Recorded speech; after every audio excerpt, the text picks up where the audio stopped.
Beverly Behan is the president of Board Advisor and a recent speaker at a Strategic Capability Network event in Toronto. In part 2 of our Women on Board series, Beverly sat down with Canadian HR Reporter TV to talk to us about the OSC rule amendment and how she sees that impacting Canadian boards. So we often think and talk about the C-suite being the ones to set the tone for an organization, but why does the board really set the tone?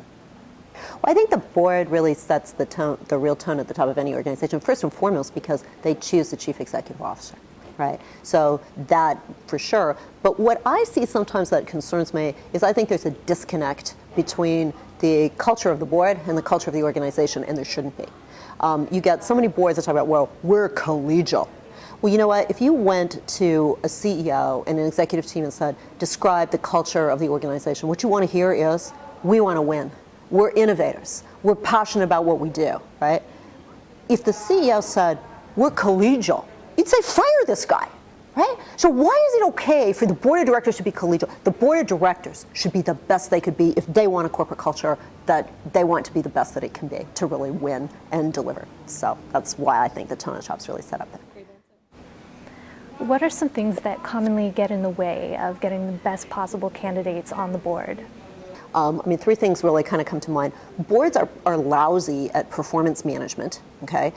So they continue, there's a norm, and it's not just a Canadian norm or a North American norm, it's a worldwide norm. I mean, I do work in Europe and Asia as well, okay? Once you get on a board, you continue to be renominated until you reach retirement age in most cases. Now, some boards are starting to do performance management, but a lot are not. And really what highlighted that for me that I tried to bring out this morning was PricewaterhouseCoopers did a study of 800 public company directors about 6 months ago, and 36% of them said some person on a board, at least one person on a board, should be replaced.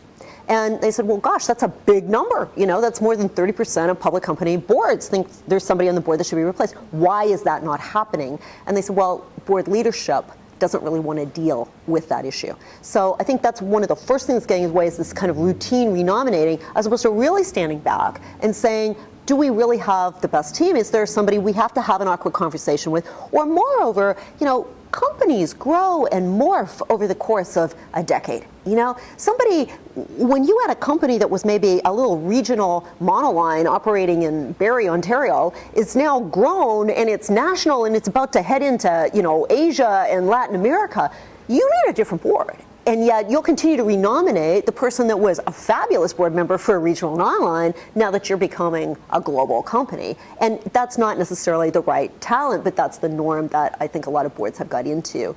So. You mentioned two different ways we might expect to see Canadian organizations responding to the new OSC rule. Can you tell us about that? I think there's two ways to respond to the OSC rules. Number one is boilerplate. Right? Canada is a comply or explain regime, right? So you're not going to get delisted anytime. Let's hire some high-priced lawyers. Let's craft some, oh, we believe in diversity, we just can't find anybody, you know, all this kind of stuff, okay? The problem is that sort of stuff worked in the mid-90s. That's how a lot of Canadian companies responded to the Day report, okay?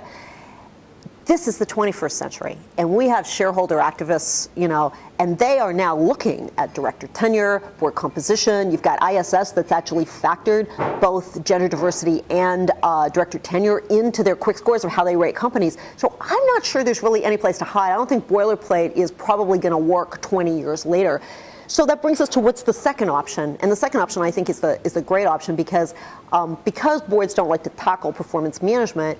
The OSC has given boards a really graceful way to stand back and say, let's look at board composition, let's open it up, let's get some people onto the board. You know, the regulator made me do it, but in fact what I'm doing is bringing some talent onto the board and unfortunately maybe having to have some difficult conversations. But I think it's a lovely vehicle that boards can capitalize on to actually strengthen and enhance their board composition.